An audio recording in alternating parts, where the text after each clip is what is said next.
Voter list का जहाँ तक सवाल है, उसके विरोध में बहुत सारे लोग हैं और वो इसलिए हैं क्योंकि अभी 1 साल पहले बिहार में चुनाव हुआ है। पूरे देश के साथ बिहार में भी चुनाव हुआ है।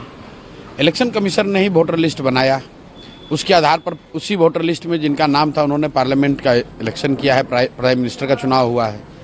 अब साल भर में ऐसा क्या हो गया कि उस पूरे वोटर लिस्ट में आपको इंटेंसिव रिवीजन की ज़रूरत है? भाई, हम लोग की तो यही मांग है कि जो 2024 में लोकसभा चुनाव के लिए जो वोटर लिस्ट का इस्तेमाल किया गया है, उसी का इस्तेमाल इस बार भी होना चाहिए। अब उसमें जो संशोधन करना है, कोई 18 वर्ष से ज़्यादा का अगर है, 1 जनवरी 2025 को हो गया तो उसका नाम जोड़ दीजिए।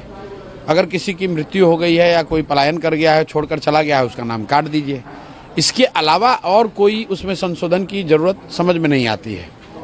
और अगर कोई ये कह रहा है कि भाई संशोधन इसलिए होना चाहिए कि कोई बाहर का आदमी आ गया है, घुसपैठिया आ गया है, तो मेरे भाई पिछले 1 साल से बिहार में तो एनडीए की ही सरकार है। तो क्या ये स्वीकार कर रहे हैं कि इनके सरकार के रहते हुए घुसपैठिए बाहर से आकर यहाँ बिहार में रह रहे हैं?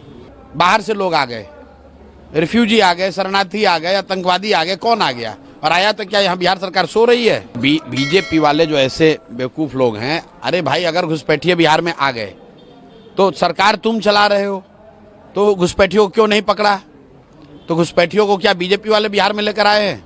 50 लाख बिहार के बच्चे जो बाहर मजदूरी कर रहे हैं, क्या वो बिहार के लिए घुसपैठिए हैं? उनको मत का अधिकार होना चाहिए कि नहीं होना चाहिए?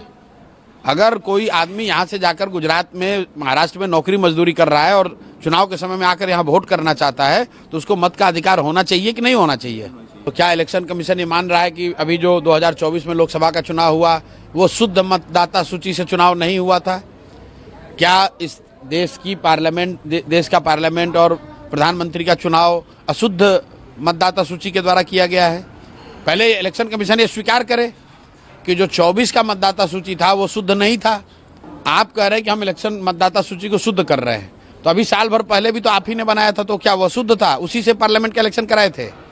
और अगर वो अशुद्धता आ गई लोकसभा इलेक्शन के बाद, तो अशुद्धता क्या है कि लास्ट के 2 महीने में अब चुनाव होना है, तो इलेक्शन कमीशन कह रहा है कि हम नया इलेक्टोरल रोल बनाएंगे। आप बताइए कि 50 लाख से ज़्यादा बिहार के लड़के, बिहार के युवा जो बाहर मजदूरी करते हैं, रोजी रोजगार करते हैं, वो तो दिवाली छठ में आएंगे, वो कैसे फॉर्म भरेंगे? मुझे किसी ने कहा कि वो इलेक्शन कमीशन कह रहा है कि उसको इंटरनेट पे भर देंगे।